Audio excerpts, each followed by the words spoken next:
confidence is not just something that is nice to have. It seems that it's critical for organizational success. And yet, countless employees grapple with self-doubt, imposter syndrome, and a fear of failure, hindering their potential and impeding their team performance. This lack of confidence can manifest in various ways, from hesitant decision-making to missed opportunities for innovation. This interview today with Alan Lazaros is about the complexities of building a culture of confidence within organizations. We are going to be discussing about root causes of self-doubt, the generational nuances impacting confidence level, and the tangible consequences for business, the money behind that. But most importantly, we will discover actionable strategies that leaders can implement to foster a workplace where every employee feels empowered, capable, and confident in their contributions. Let me tell you a little bit more about Alan Lazaros. He is an engineer, the type of people that I really like, by the way, an engineer who turned into one of the most recognized self-help wizards. He's also the CEO of a company called Next Level University. Alan, I'm so glad to have you today. And I wanted to ask you, so how can you move from this structured, perfectly modelized world of engineering into the area of understanding human beings and helping them do better? How did you do that transition? So in typical computer engineering mind fashion, so it's very important that I get the computer engineer thing out because I think very structurally. So I'll break it down. So I have this thing called the pyramid of the universe. And essentially what it is the things that I study that I think help me piece the puzzle of life together. And it starts from the bottom. The cool thing about a pyramid is the foundation has to go wider in order for it to go taller. So here we go. The very bottom is mathematics. Okay. Mathematics, I believe, is the study of the universe. Then the next is physics, which is the study of the physical universe. Then the next is chemistry, which is the study of matter. Then the next is biology, which is the study of living organisms. Then there's physiology, which is the study of the human body. Then there's neuroscience, which is the study of the human brain. Then there's psychology, which is the study of the human condition, the human mind. To me, those are the modalities of science that you need to understand in order to go from corporate, like I did, to the self-help space. Because truth be told, in corporate, I was very professionally developed. It was, Bachelor of Science in Computer Engineering, Master's in Business, resume, cover letter, LinkedIn. I had hard skills, a lot of hard skills. But it was the personal development side that needed work. And when I was 26, I got in a car accident that really got me to question my life. And that's when I found self-improvement and personal development and personal growth and mental health and the inner work. And that's when I really started to become this, what I now call a 21st century ambidextrous leader, because I think most of us are on one side of that pendulum or the other. Very few people have both the professional development in tandem with the personal development, because if what you wanted was what you needed, you'd already have it. So what I've found is the people who love what I call STEM-BIF, science, technology, engineering, mathematics, business, and finance, usually they're lacking the inner work. And the people who have the inner work, and they're these holistic, wonderful, heart-driven, empathetic, emotionally intelligent people, but they don't know the economy at all. And it's been very hard for me to see some of my colleagues from the past are very successful in the economy, but they're still very immature inside. And then there's really mature, well-developed human beings that just don't succeed in the economy. It's in the 21st century with technology. And so to me, and then there's some people who do both. And I want to recommend to everyone, myself included, that we do both, because I didn't get a therapist until my 30s. And that was a huge mistake. I totally feel you, especially the area where, as engineers, we tend to have this critical thinking and try to understand why am I in the current situation today? And sometimes we don't have the right answers. But and this is typical from someone who is constantly questioning themselves in terms of where am I going? And it comes very often in engineers, just the question. But as you said, sometimes we don't have all the tools in order to know how to get out of or to find alternatives to the life that we can potentially have. And that happens to many of us. I really like the way you structure science, which is maybe it's something that is missing a lot in the area of self-help, is to the understanding of science and how you can relate it to self-development. Enough of these gurus that talk about something that is in the sky. There is rationality, there is psychology to explain a lot of the things that happen. It's not about chakras anymore. It is about something that can be understood by the influence of the external world to our brain. And that's why sometimes we feel shitty. So that's why sometimes we cannot overcome certain limitations that we put in for ourselves. I love it, Alan. The number one thing that bothers me is the inaccurate thinking. The core value that I have 3 core values. One is legacy, one is candor, and one is rationality. You mentioned rationality. Rationality is a deep belief in thinking as accurately as possible, knowing that you're always somewhat inaccurate. In other words, all of us are really guessing at our own level of intelligence, guessing at other people's. How accurate can you be is my question. That's the question that I think of a GPS. My Tesla, for example, we have a supervisor mode where it kind of drives itself, and it's really cool. It's really cool. But imagine if the Tesla didn't have, so it has 9 cameras. So it has 3 in the front, 1 in each driver's side door, and then 1 in each backseat door, and then 1 in the back, and then 1 in the actual car.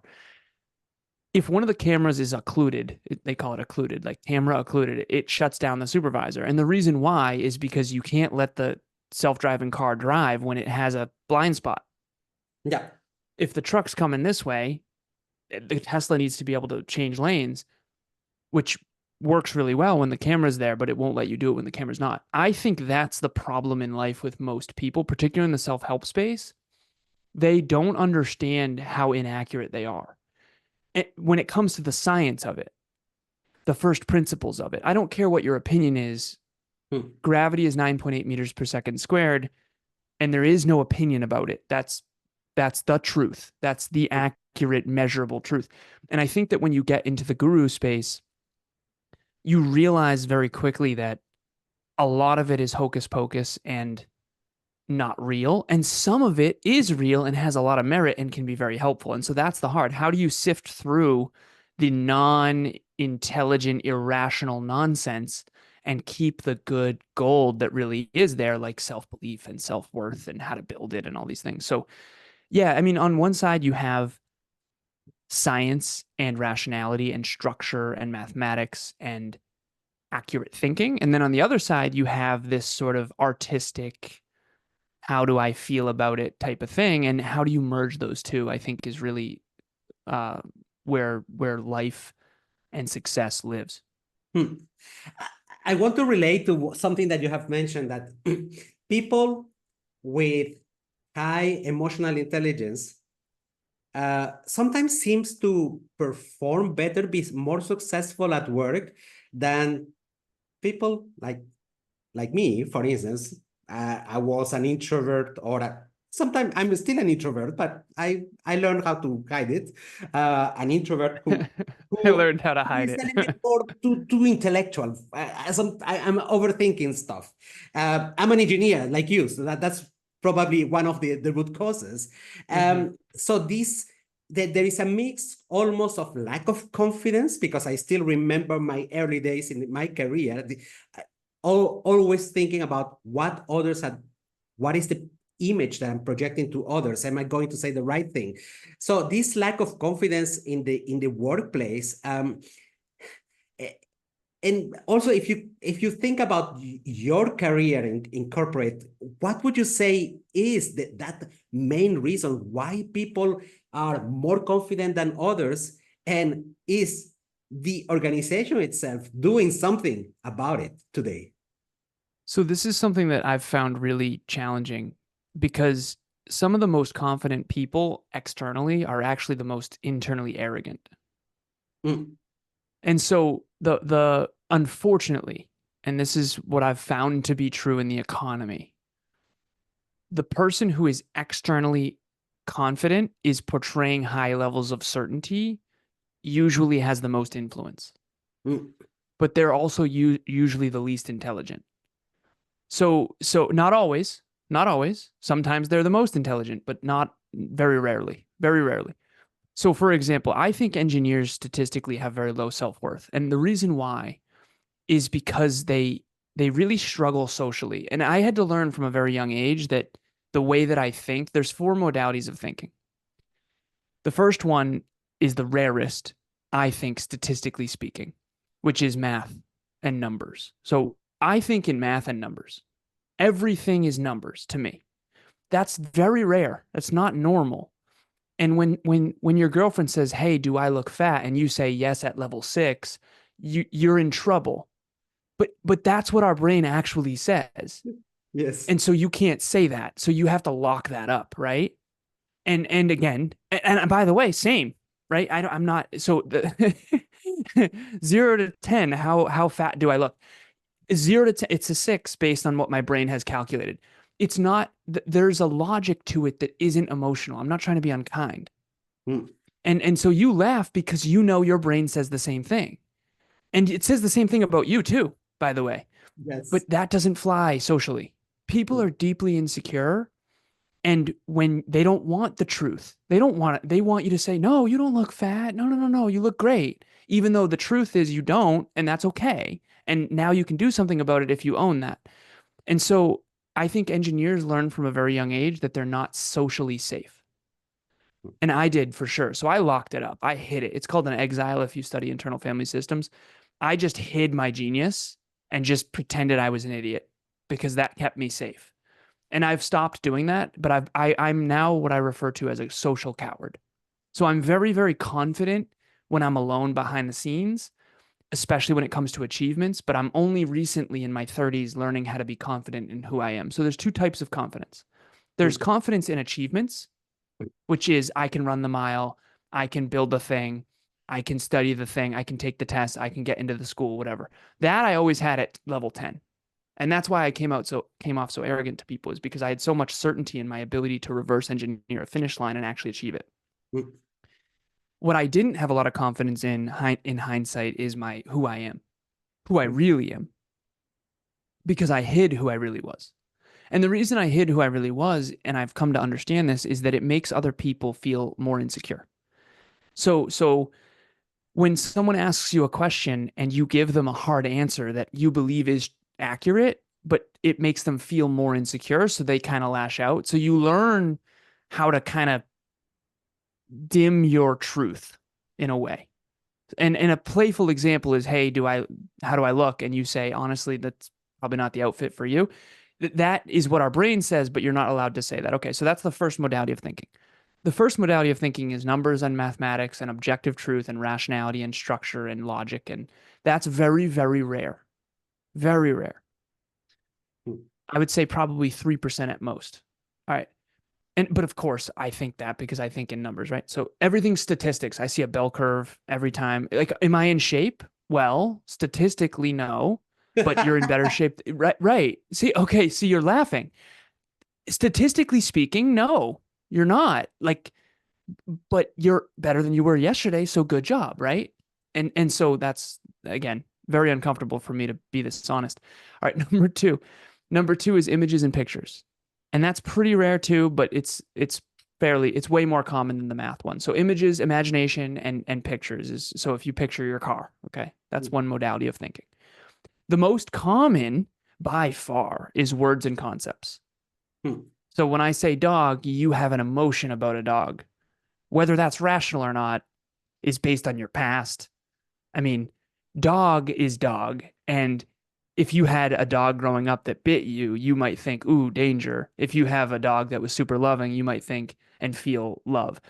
Those feelings drive most people. Most human beings are emotional creatures, and all of us technically are, all four of these modalities, but which one's your main one? Most people, that's their main one. They just think in words and concepts, they construct emotions.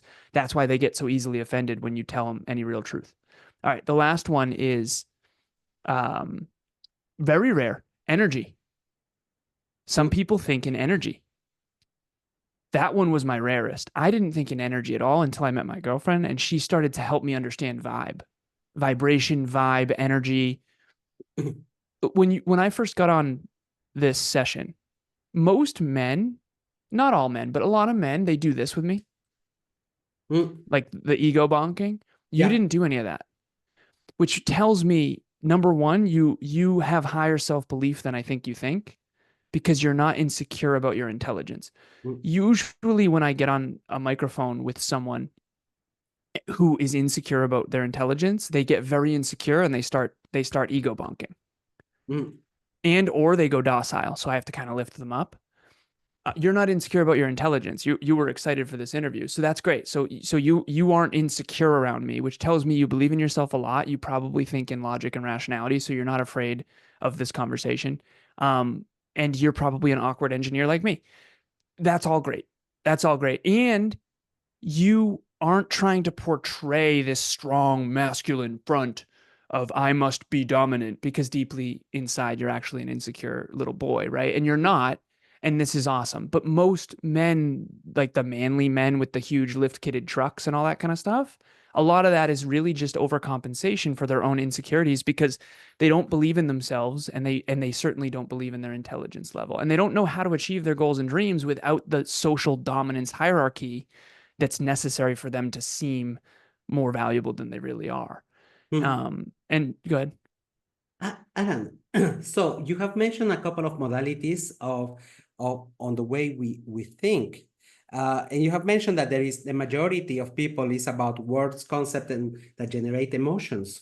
Now, my question is, in order to feel fulfilled, complete, and have full confidence, should we have a certain proportion of each, or should we just say, this is what I got, and I trust the person that I am with that type of thinking, and that's it?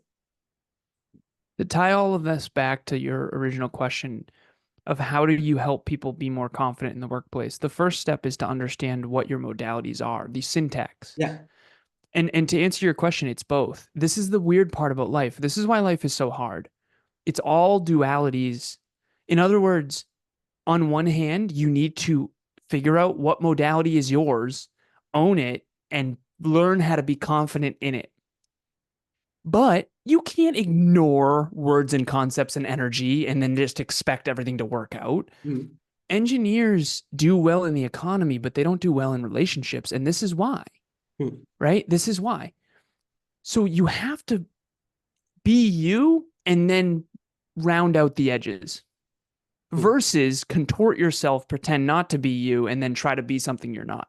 That's what I used to do. And I learned over time that that's deeply unfulfilling. Yeah, it's almost like we sometimes also we don't guess correctly the person that we are. And it's almost like we need to have a couple of iterations. Like we have a hypothesis. I am that like this, but now Mm-hmm. I need to find a way to validate my hypothesis and do an iteration.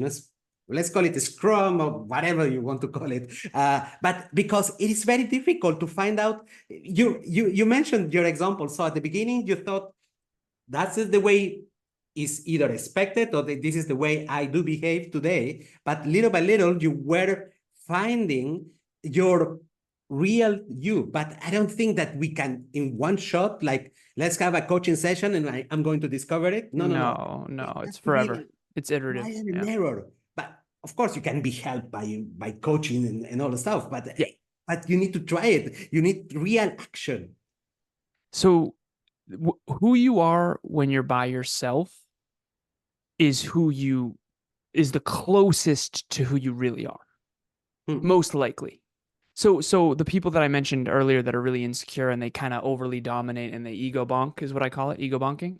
Yeah. Those people behind the scenes are actually a lot less confident. When they're alone, they stop portraying that confidence. Like I think that some of us are turtles and some of us are pufferfish. So the pufferfish is trying to pretend it's stronger than it really is. And the turtle is hiding and actually pretending that it's less than it really is because it's scared that the pufferfish is going to whammo it. Yep. So, and this goes into the modalities of people who believe in themselves a lot, usually dim that down around other people. And people who pretend, who don't believe in themselves much, pretend that they do to try to establish dominance. And so the thing that I think is most important is to identify who you are when you're alone. That's that's the closest to who you really are. Hmm. And I have this blog that I just wrote, and it's How to Become More of Your True Self is the name of it. And it's a simple diagram with 3 layers. There's 3 circles. I call it the circles of the ego. The farthest, so picture a target with 3 layers. The farthest outer layer is who you want others to believe you are. Hmm. The next inner layer, the next layer after that, is who you want to believe you are. And then the inner layer is who you really are. Yeah. I'm going to give you an example that happened to me recently. And I always say the gap between circle 1 and circle 3 is the size of your ego. AKA Oh, how yeah. inaccurate you are about who you are, right? So I'll give you an example of how inaccurate I was. This was probably 4 months ago. I go to the track and I'm an athlete in my identity. So I'm thinking to my girlfriend, I'm saying, I'm gonna run a timed mile. I'm gonna see if I can do a timed mile because we had a 5K coming up. And I've been working out and I feel good. I'm like, I'm gonna do a time mile. I'm gonna go for 6 minute mile. I figured, and in my engineering brain, I always do best case, worst case, most probable case. So I'm like, okay, best case, 6 minutes. I got this. Worst case, 7 minutes. Most probable, somewhere in between, right? I'll end up at 6.5 or something. I poured my heart onto this track and I was going and I was dying 7 minutes and 10 seconds. The truth is, I was really inaccurate in my own self perception. That's really detrimental to progress.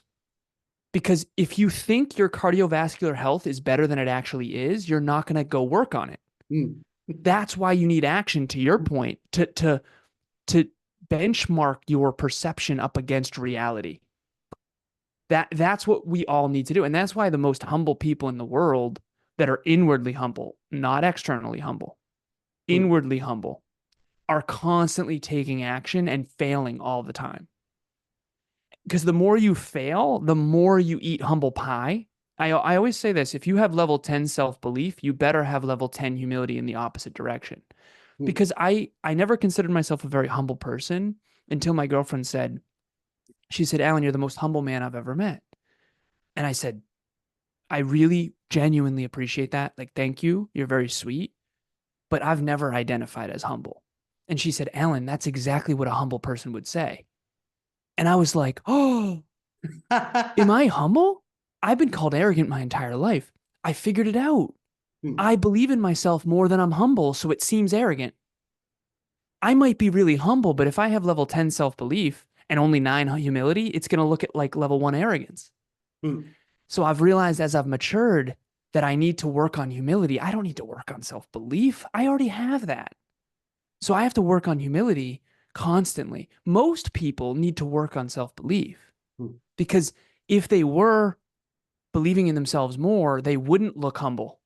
I've seen people that I coach go from humble to arrogant as hell because I helped them do the thing. And now they feel like $1,000,000 about themselves and they lost their humility once they started to believe in themselves. And so if you have really high self-belief, most engineers do, but they have low self-worth socially.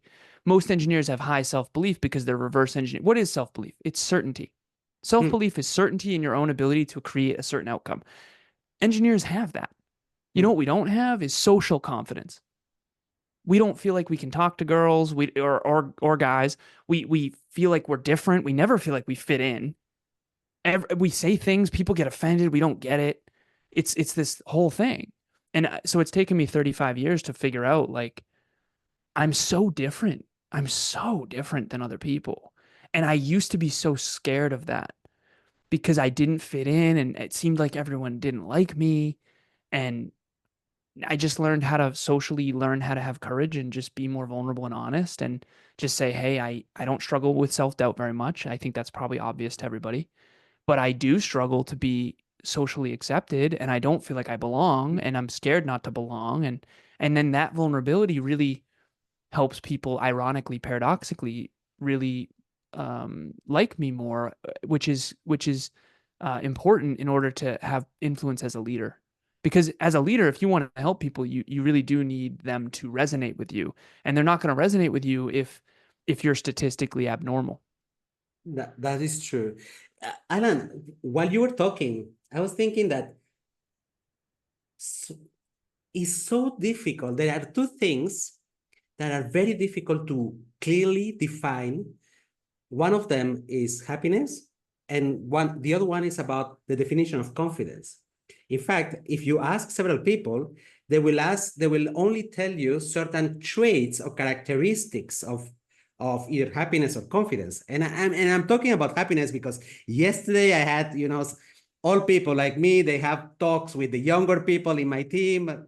They are fresh from university, and we were talking about happiness. And Nice. and it was like super difficult to help them find their own definition because it cannot be so complex. The different elements that I didn't want to come up with a definition that is meaningless. I wanted them to discover it. Now, what could be for you the right definition of confidence?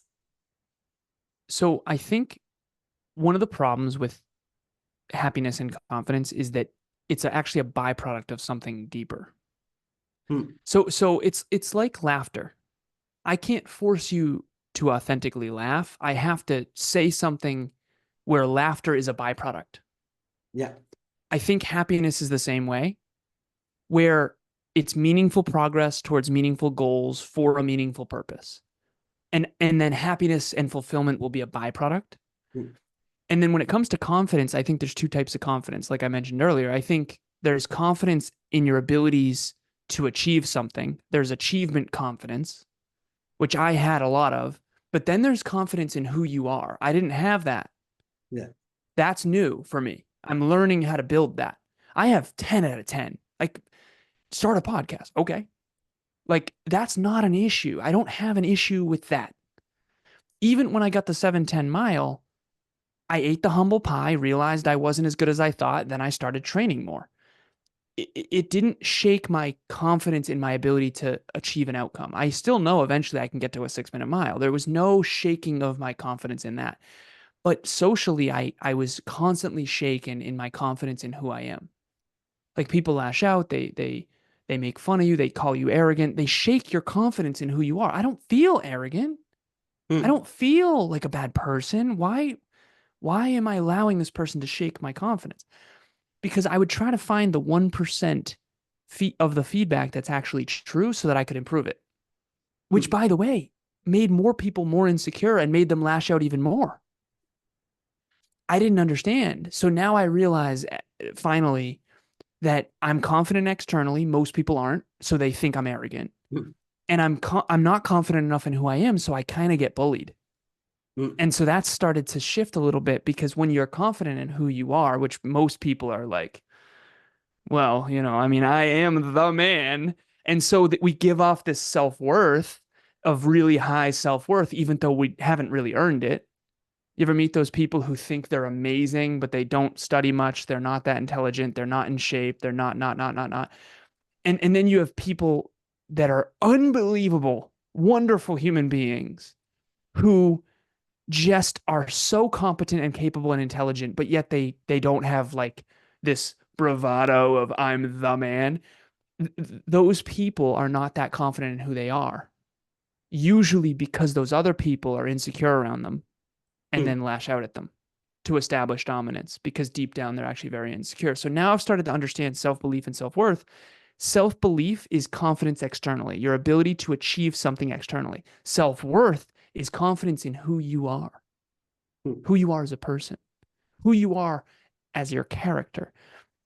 And if you can have unshakable, authentic self-worth that is built on actual merit with self-belief to achieve, you can do a lot of good in the world.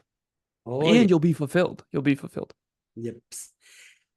Tell me, if we compare, for instance, generations, so let's talk about Gen Z, millennials, just as the start of their career, what's your feeling?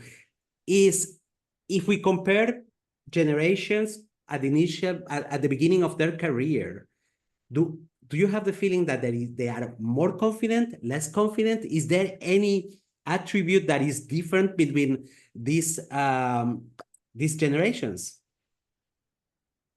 So I have a podcast coming up about Gen Z, and my company, I have 21 individuals. It was 22 yesterday. We actually had to let someone go yesterday, which was, it went really well, all things considered, but I still can't stand it. To me, that's like the worst part of the job. But anyways, so we have Gen Xers. We've got, and my roster too of my business clients, my youngest is 16, my oldest is 63. So I've got all the generations. Yeah. This has been fascinating. To coach these individuals, you have to so coach them very uniquely. What I would say is a fair assessment from this stage, all different countries, all different backgrounds, all different generations, all different industries, all different ethnicities, men and women. I would say my feeling is that the older generations tend to believe that the younger generations are entitled and lazy. Mm. And I would say there's some truth to that. Mm. I would, because real confidence can only be built through doing really hard things. And I think that the conveniences that we all enjoy, and I say we as in millennials and Gen Z, are really getting to our head. Like back in my parents' generation, there was no famous TikTokers who shake their butt for money.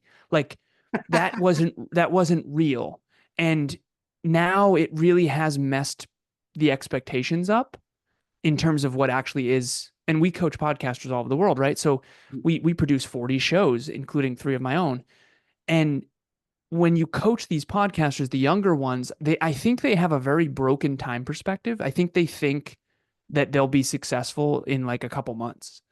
When in reality, I mean, you're basically going to lose for the next decade, and then you might make a name for yourself if you stick with it.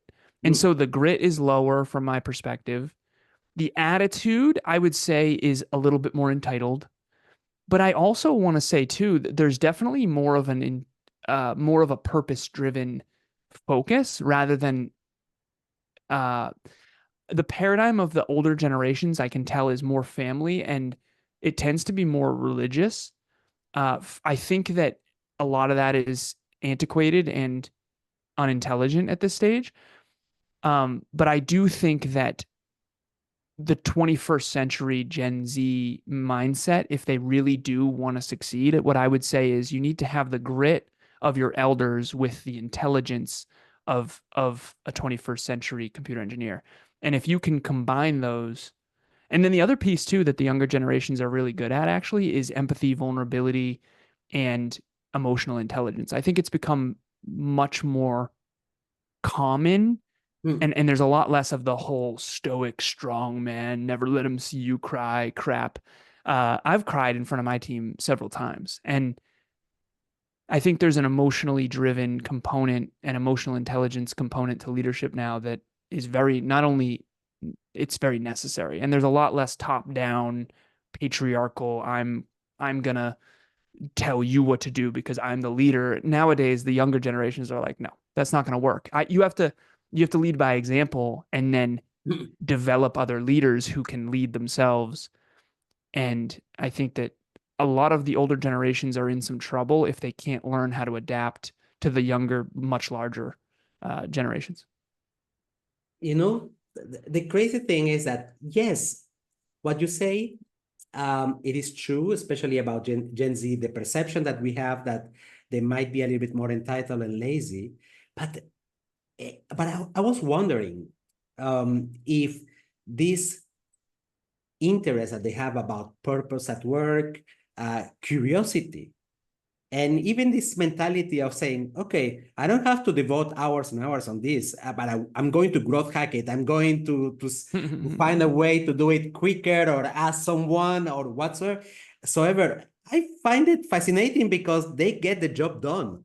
Yeah. And with a new perspective, I I understand you, and I have caught myself thinking the same, Alan. Yeah. But there is something that tells me, Ivan, you are being biased. You are Yeah. having a Yeah. little bit of a formatting because I'm older, and yeah, that made me rethink a little bit the perspective that I have about Gen Z. There's Uh, another yeah. component, if you don't mind me sharing, that I think is really, really, really important that the conversation's starting to be had. Women in the workplace are unbelievable and they've been underappreciated. Mm, Most of my team is women.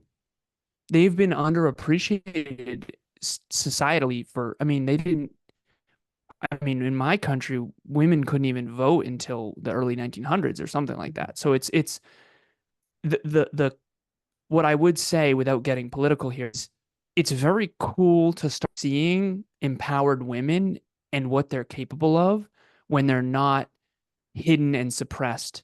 And to me, I think that's the most important conversation to have about leadership, mm, which is how do you empower these incredible women to to be creative and feel free to be creative? mm, Because that usually comes from a leader who's emotionally intelligent, because if as a leader, if your people are afraid of you, and I've dealt with this a little bit, they won't tell you the truth. And if they don't tell you the truth, now you have inaccurate data and the Tesla is going to crash, to go back to the original metaphor. So you have to create a safe psychological space for these people to open up. And one more thing that I'll say about Gen Z as well is Gen Z, I think, and I heard this from a Gen Z recently because I'm always asking them questions. And it's so weird because now I'm old. It's like I'm 35. I'm not that old, but I feel so old sometimes. And, it's getting weird because it's like, oh, you remember that movie? And they're like, no, I wasn't born yet. Oh my God. Right? What has happened? And I'm only 35, so this is going to be weird. But so I talked to a Gen Z last week and he said, I feel like a lot of us are frustrated because you guys screwed up the world, climate change and all that kind of stuff. And the truth of the matter is there's some truth to that. There's some truth to that. And they feel like they now have the burden to kind of fix a lot of our poor decisions. And most mm. of our poor decisions were just based on ignorance. I mean, what, 150 years ago we thought the world was flat. There's still some people who think it is. I mean, come on. We need science. Science is important. I'm not going to go down this rabbit hole, but if you're not accurate in your thinking, you can't make good decisions. There's no such thing as having good decision making without accurate data. And most people are just, unfortunately, the most confident, seemingly confident among us are often the least intelligent internally. Indeed. By the way, you made me think about, now that you mentioned the story about women. So 8 years ago, there was a research done by Harvard Business Review comparing the leadership traits of women and men. And in average, women are outpacing out of the Yes. 23 different leadership in 21 or 22. Let's say that is Yep. 21. But Yep. what is blocking them is confidence. Yep. And that's the thing, that the I think it's perception that actually courage.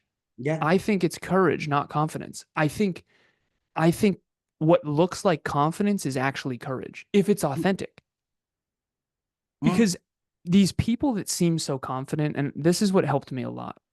Everyone out there, picture uh, the best archetype for this is Gaston in Beauty and the Beast. mm. Gaston in Beauty and the Beast. Have you seen Beauty and the Beast? Yes. Okay. Gaston is the toxic masculine overly confident, but actually deeply insecure person, right? Okay. Picture everyone knows a version of that in their own life. So everyone right now, please imagine your Gaston in your life. Who's the Gaston? All right, I've got one. All right. Is that person actually confident? Or are they just dominating their way through life by trying to create status that isn't real? This person's probably broke, but they drive a Lamborghini or a really nice car. They probably are scared deep down. And so they have to dominate every conversation, right? Because they don't want to lose status. The truth is they're cowards.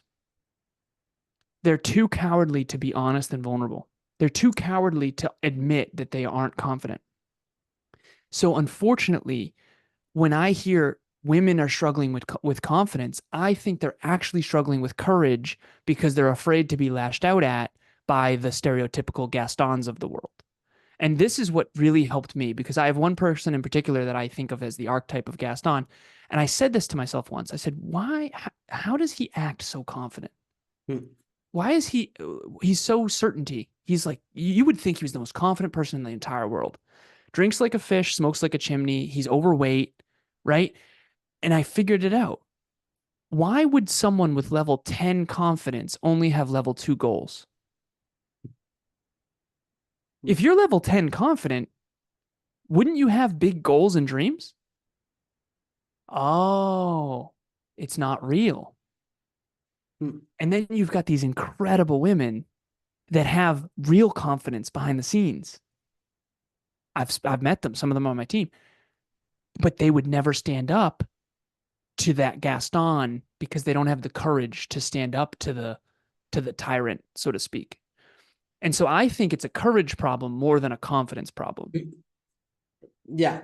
We also have to consider that the women have a narrower, how do you say, plasticity. No, not plasticity, narrower gap of judgment. So if they do something that is less expected from them, they are judged by us men more harshly than if it was another man.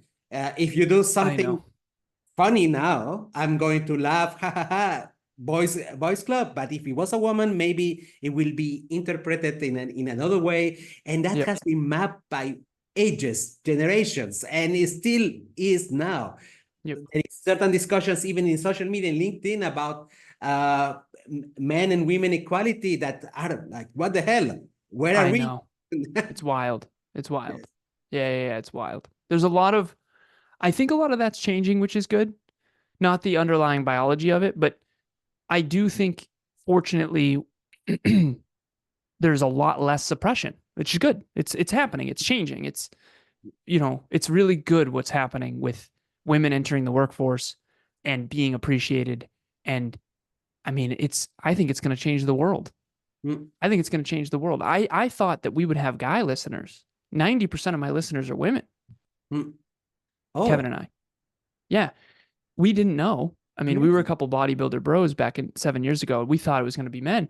It's women who struggle with courage, clarity, and confidence, who want more fulfillment out of their career and their intimate relationship. And they really, it's been awesome. I've learned so much. And I also learned where I was emotionally immature, and I've learned where I'm ignorant. I think statistically speaking, men tend to be more arrogant, not always, but statistically speaking, and we tend to be more emotionally immature. And we also tend to be less holistic and more narrow focused. And I think that creates a lot of blind spots. And those blind spots have created a lot of the challenges that we face today. And I think that empowering amazing women and men waking up to holistic self-improvement is the solution. But of course, I'm biased because that's my whole world. I've oriented my entire existence around that, right? So, Alan, if you had to provide a one-to-one advice to this leader who wants to develop the confidence of his team, what could be some of tips or real actions that this person, this leader, can implement like tomorrow, just to level up this confidence of his team? The number one is what you wouldn't expect, which is you have to actually believe in yourself. You believe in yourself. You have to believe in your ability to achieve, yes, but also in who you are. You have to have the courage to be humble, courageous, and vulnerable. That's what I call the triad of transformation: humility, courage, and vulnerability. The humility to admit that you don't know, Mm. and be a student. Not always, but be a student. Then the courage to say, I screwed up, or I kind of sucked there. That's my bad. And Yeah. then the vulnerability to sit in the discomfort of emotions, particularly the emotions of guilt or shame or Huh. being imperfect, being imperfect. And then if you can do that, if you can be humble, courageous, and vulnerable and not just say it, but actually live it and lead by example, I think that the safe space is created where confidence can flourish. It's almost like in a garden, you have to create a safe space for the garden to flourish. That's really what needs to be done by a leader, but it has to be from a place of leading by example. Like if I didn't have a therapist, then I'm not leading by example. Mm. Right? So it has to be, you can't say, hey, you should do this. That is so irritating to me when that people who don't lead by example, like for example, I'm just going to call it out. Why aren't you in shape? Why aren't more leaders in shape? If they have it all together and they have it all figured out and they're so confident, why aren't you taking care of your health? And until you're taking care of your health and until you have the humility to own that you're not and the courage to own that you're not and the vulnerability to sit in the fact that you've let it go, maybe you're not leading by example for your team to take care of their health. And so to me, leadership is leading by example is 90% of it. And then I would say the other 10% is effective communication, humility, courage, and vulnerability, and consistently believing in other people, which you can't authentically do unless you actually believe in yourself. And so you have to cultivate all that inside you first. And then it's like a champagne tower, and the top bottle that is champagne towering down, for lack of better phrasing, is you. But you have to refill your own bottle so that it goes to the top champagne, and then it pours into the chief officers, and then that pours into the directors, and then that pours into the team, and that pours into the freelancers, and then that pours into the community. And to me, that's what we've tried to do at NLU. It's been unbelievably difficult, honestly, because one of the things when you believe in so many other people is then there becomes a humility issue. And so that's another layer that we could talk for days on. But a lot of times I've done the believing in self and the believing in others really well. What I have not done well is, unfortunately, I've created delusion, because when you believe in someone a ton and they finally get that validation they've never had, sometimes that goes to their head. Mm. And how do you then not be villainized when you have to say, hey, maybe that's not real? And that's been really hard. So that's a whole nother conversation, though. Yeah. Alan, I really think that it's quite powerful, the message that you have sent in this specific part about leading by the example. And because you also mentioned that, I mean, if you have a psychotherapist who is giving you advice, what the hell? He doesn't have something that we call skin in the game. He's not putting himself into action. So a leader should be the reflection of the people that he's leading. So he has to portray this example. All what you have mentioned is this humility, the fact that he's doing certain things, he's doing the work for himself. It doesn't matter if he's failing or not, because change is difficult. But if you are open about it, that I'm continuously in beta mode, then that's super good. You made me think about a book that I'm rereading for the second time. It's called Skin in the Game, by the way, by Nicholas Taleb. Skin in the Game. He's the guy who wrote like a Fool by Randomness or something like that. It's like kind of you are going to love it. He's a mathematician. He was good in I'm finance. sold. Yeah, I'm Nicholas sold. Taleb, Skin in the Game. So it is beautiful. So it is about how much you are going to be getting involved in terms of the ethics of if you want to transmit an example, and that inequalities in the world come from the fact that people are taking decisions without any penalty, without anything happening to them. Think about the bank system and when everything crashed, or think about leaders who don't get really involved in the life of other people. So I think that this story about leading by the example is one of the most powerful things that a leader can do in order to develop the confidence on the team. You cannot do it otherwise. It is Yeah, crap otherwise. 100%. That's to me, what is leadership if not leading by example? Yeah. What there's a book called High Road Leadership that John Maxwell wrote, and quite frankly, I used to be too much of a coward to say this. I actually don't think the book is very good. I just don't. But the concept is unbelievable. High road leadership. We all know what the high road is. We all know. The high road is to take ownership for your mistakes. The high road is to have courage. The high road is virtue. That's what it is. Yeah. High road is putting in the work to become better, even though you temporarily look worse. Yeah. This is it. This is it. Alan, tell me. So we are almost ending this episode that ended up being fascinating, and that was wrong that we fixed. Like we are going to discuss on this conversation could go for hours. So this conversation about the confidence gap at work, and it has been really interesting for me. It has been also a good learning experience, Alan. I really appreciate the way you think.